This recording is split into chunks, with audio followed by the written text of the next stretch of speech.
Okay, I'm back. So sorry about this. I'm going to have to research and figure out what's going on. It seems like every week there's some new technological challenge that I haven't figured out. This week it seems to be that my audio bit rate or some kind of bit rate is not working fast enough. I'm doing the same things I've done in the past, but I guess there's more to learn. So I won't repeat the the history of the dialectical behavior therapy because it will be uploaded um, as a normal video. The good news is I do have a recording of that, so I will upload that. But the gist of what Marsha Linehan discovered is that there's two worlds. There's the client's world, and then there's the world outside. And what she found out is that we therapists were so busy trying to pull people over into the world as we see it that we really didn't step into their world enough. And it's understandable because their world was pretty scary. And who would want to nurture that? But what we found out is if there was a dialectic where you embraced both sides. You embraced both sides of the world. You embrace the side of the world of the client's experience of where the world is horrible. It is catastrophic. It is so fearful. It is so you might as well kill yourself kind of mentality. But on the other side, you go, but there's a world that suggests that you don't need to do that, that there's a better way. And so therapists were really big on just trying to drag the other person over, and it didn't work so well. So dialectical behavior therapy works really well, not only so well for people that have, we'll call it borderline personality disorder, but it works for addictions pretty well. Although I'm a fan of 12 steps, it works really well for any kind of anxiety. It actually is just good therapy, is what it is. And so I'm taking a course in this, getting certified in it. And this is mind blowing. It warms my heart. So I've known about this 20 years. It's an online course. I'm sitting there listening to it. And the gentleman teaching the course explains to me that Marsha Linehan, and Marsha, if you're out there, please, if I get the story wrong, I'll make a correction. But I think she struggles with, well, I think she's in a psychiatric hospital for some time, and I think it's 16 to 17 months. And then you learn that she had her own battles. Then she overcomes those battles and she becomes a therapist. But she doesn't become just a therapist, she becomes a psychologist, a clinical psychologist, which is 4 years at least of training. And then on top of that, she discovers DBT. Well, then she fights to try to do all the research to show how effective it is. And how does she do that? It's actually simple research. I'm not trying to minimize the work involved, but here's the thing. The amount of hospital visits, people back and forth, in and out, it reduced it dramatically. So then from there, you can make an argument that DBT therapy actually helps saves tons of money, and it does. Then I got to experience this firsthand when I saw clients do the DBT training that they were better. It did something that traditional therapy didn't do. Like if I just empathized with people in their world and they're there, and then what happens is they get stuck and they keep on paying money. If I go too much in my world, I don't make the connection. Radical acceptance is part of a number of therapies, really. And I think it actually has roots in Buddhist philosophy. It's not saying it's good or bad, it's just saying it is. Radical acceptance is, well, I'll just share the technique. The technique has to do with, I know people that have had some challenges with health, and maybe they're really frightened about a diagnosis. So radical acceptance has to do with this idea that I'm trying to push against something. I don't want this. I don't want this. I don't want this. I can't have this. Please, please. And it helps the person go, you know what? If you have it, then what? Then what? It invites you to visit. Okay, so you have the worst illness in the world. And I'm not trying to minimize illnesses. I've seen a lot of them, and they're scary illnesses like Lou Gehrig's disease or Lewy body dementia. There is some kinds of disorders you go, oh my gosh, this is like the worst day of my life if you get diagnosed with that, because it means you're going to have a life that you didn't expect you would have the next 10, 20 years, and your caregivers are going to be really going through a difficult time. So, how do you live with that? The reality is you do. You learn to live and adapt and accept. And I think how it relates to Christianity is that if God is in control of my life, which He is, and if I've been praying for His guidance, His power, then if that's what happens, that's what happens. And I will suffer more if I fight that. In fact, that is a philosophy out there. We are the cause of our own suffering because we can't accept reality as it is. We want reality the way we want reality. So it's that holding on so tightly to that I can't endure this. So let's take it away from Lou Gehrig's disease, but maybe like a panic attack or a depressed state, or you lost your job, or you lose a loved one. The lack of acceptance is part of the problem.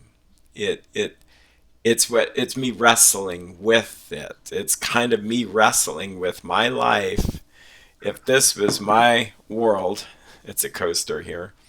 But if this is my world and I can't let go of it, and I'm wanting what I want because I'm rooted in fear, and there's spiritual processes, there's limbic systems that are that. And it's because I've never really trained to not get what I want and to be okay with that. But if I can develop the practice of saying, gosh, this is my life, it is what it is. And yes, I'm going to shed some tears. I'm going to be frustrated and angry or have some difficulties during the adjustment phase, but I know I'm going to be okay. And that radically accepting the reality, the way the world, the way it is. So, for instance, say like it's more convoluted, it's still the same process. Say like there's people in my life that I would really like to change. And that's meant to be almost a double entendre. That's funny.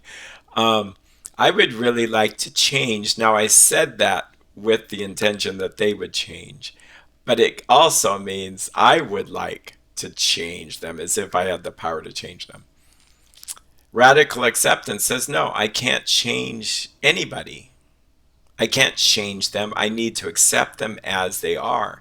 But what if they're like a drill sergeant? What if they're not fun to be with? What if they have an illness, a physical illness or legitimate illness that causes them to be not the way I wanted? Then what? I'm going to be miserable if I still want what I want, but I can tell you this, having had just the tiniest bit of taste of this in my life, that if I surrender what I want, die to myself, it's no longer I who wants anything, I'm going to begin to feel peace. And I thought about this the other day. I thought, gee, if someone got an illness, well, then if I got an illness, then you feel like, well, my life's over. No, what happens is you learn to be happy in that moment. And I thought this about the coronavirus and all that it brings, the shutdown, the financial challenges, the news, I mean the threat of countries and people not getting along and all that. How can I be happy in the midst of this? That's the key. How can I accept that this is happening? If I'm pushing back on reality, I'm not going to accept it. And so it's going to not be well, fun. I don't know if fun is the right word. So where does this also relate? Well, it relates to the AA book There is a chapter in the AA book, which do I have the AA book to show? Well, you might have seen it before. The Alcoholics Anonymous book has a chapter called Acceptance is the Answer. And it's a really good story whether you're an alcoholic or not. I'll post a link to it below.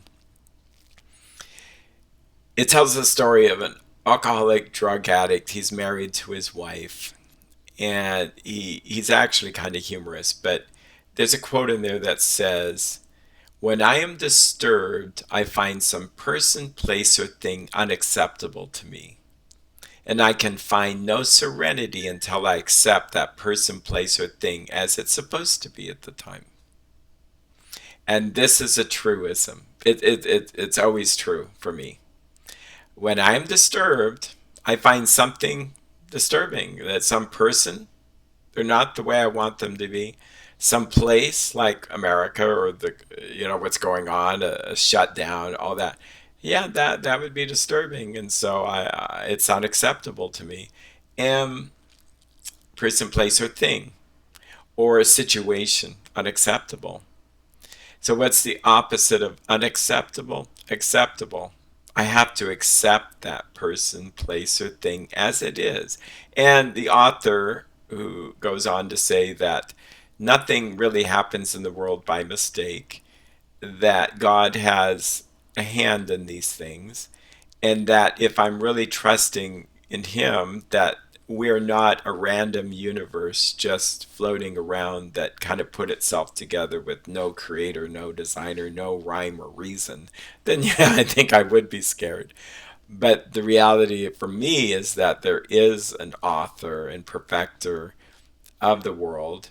He's working in it in ways that we can see, in ways that we cannot see. And that acceptance helps me find peace. Yeah, and there's other aspects. I don't want to go too long tonight. I might save other passages for another time. But I will say this is that, so how do you take this concept of acceptance and radical acceptance is a good word because it describes the radicality of it, but really we're still talking acceptance. um, how do you apply it to your personal life? Well, like I've had situations in my life where I had physical ailments that I didn't really want. I had we'll just say, colon surgery. It took me a while to accept things about that. By the way, I'm not wearing a bag per se, but I had diverticulitis and they found a tumor in my appendix. So I found that originally unacceptable to me because I did not order that on the menu and I thought God was in control. And so I was quite scared and wrapped around the axle about that. Carcinoid means cancer like, but not cancer. But I'll never forget the time when I got well enough to look about it online. And it's under the cancer thing. And I read about it. It's like horrified me, gave me panic attacks. But my doctor who came in said, well, that was fortuitous that we routinely took your appendix out and we found this. And so he saw it as a good thing. But I didn't even want that, see, because deep down I'm a perfectionist person. But I will say that I'm over that. And maybe it's because I didn't have a whole lifelong struggle with more carcinoid tumors, or each year that went by, there was nothing, nothing, nothing. Then you get used to it. You get used to the idea of, oh, well, how does it relate to radical acceptance? I go, well, if I have it, I have it. You can only fight things so long till you finally give up, surrender, and say, okay, I have it. Then what? How am I going to make the best of it? I do think another good tactic is to watch inspirational videos of people who have their challenges. This week, we watched, my wife for Mother's Day picked out a movie called Unstoppable, and it's a documentary of Bethany Hamilton. You could call it the sequel to Soul Surfer. And for those who know of her, she was an avid surfer who lost her arm in a shark attack, and it shows her struggles and her ability to adapt. It's actually quite astounding and very inspiring. Um, so much so that I just had to Google her and see what she was up to, and she is helping people through the COVID struggles by offering, it may be closed now, but she was offering a lot of her memberships to help people overcome this. She was gifting it away, and I thought that was pretty cool. Yeah, there's a great quote in this. Does it spoil it? I don't think it spoils it. Yeah, it's well. First of all, if you can see Soul Surfer, see Soul Surfer. Soul Surfer. If you've already seen that, Unstoppable's worth the price. It's pretty cool, and it. She says, I've reached out to more people with one arm than I ever did when I had two. So I see that the connection is challenged, so I'm not sure what's going on. I wonder if it's just not my bandwidth here. But anyway, hopefully this has been helpful to you. I'm going to sign off, and I will post these videos, upload them for you guys to watch. You take care and stay safe. Bye bye.